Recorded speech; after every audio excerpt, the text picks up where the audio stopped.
So who's this beautiful girl? This is Nellie. She Hello, also Nellie. has a muzzle named after her. No which is way. the size Nellie, Oh, isn't it? look, you're famous. You've got a muzzle named after you.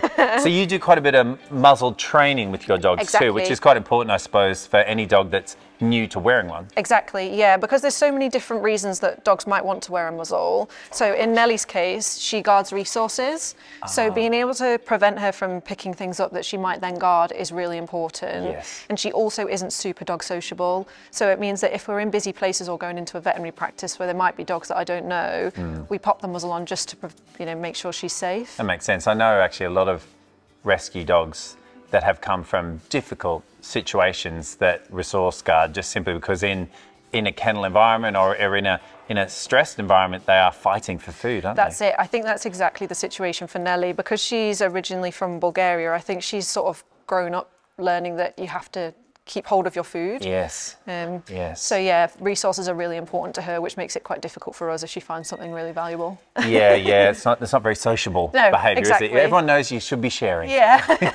Yeah. So come on then, Nellie. Let's put the Nellie on. Are you ready? It's quite hard to say, actually. Ready? Muzzle. Oh wow, impressive. Muzzle. Look at that. Ear facing longer. Yes, good girl. So she's pretty comfortable wearing her muzzle. You're not bothered, are you? Good girl, baby. Hey. No, done. Well, because she gets her favourite thing, which is Yeah, food. exactly. Clearly. When muzzles are paired with food, it's not a scary thing at all. I think a lot of people believe that muzzles can be quite restrictive and uncomfortable for dogs, but if the muzzle's the right muzzle and it's introduced in the right way, go on then. She's like, I'll show you all my tricks. Then I'm it not doesn't just have to cute be. because of my muzzle. I also do tricks. Yeah, she's like, I'm actually very cute. Yeah, and very clever. So, yeah. Good girl, Nell.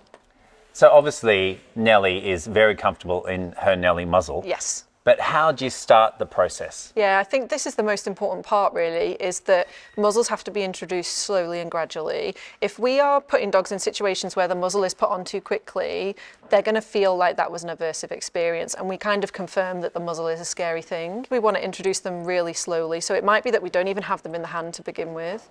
So if we've got a dog that has had a history of a muzzle being on in a veterinary practice, or maybe they had one shoved on too quickly, it's really important that we start with the muzzle away. Yeah.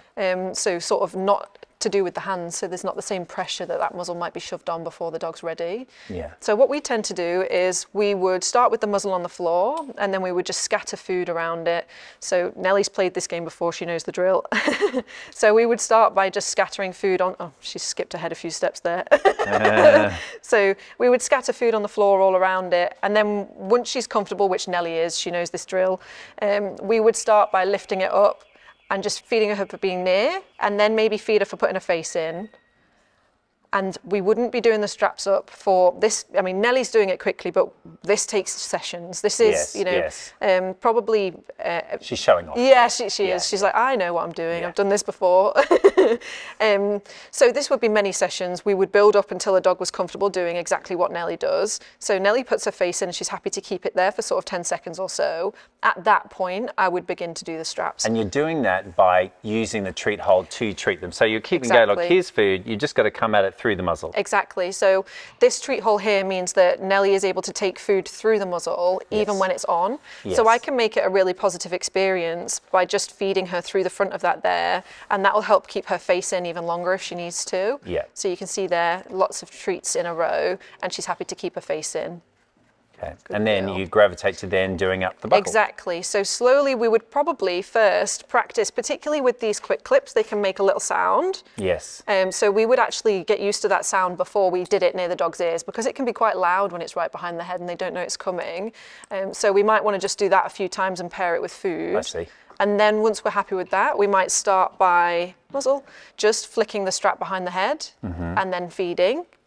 And knowing you, I bet you designed those class so they didn't make much noise. Yeah, didn't you? these are the quietest ones. Yeah, these are the quietest ones we could find that were still sort of strong, because we want to make sure they're just as strong. Yes, they need to be secure. Yeah, as well. exactly.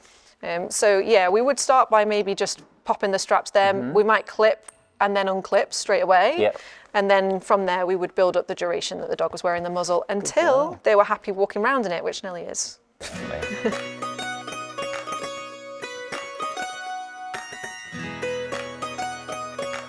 Well, I think you're doing a wonderful job. I'm so impressed Good by girl. all the different options that you have, and Thank you. the fact that you're championing those dogs that just need that little bit more, I suppose, understanding. Yeah, that's it. And the owners as well. Thank you.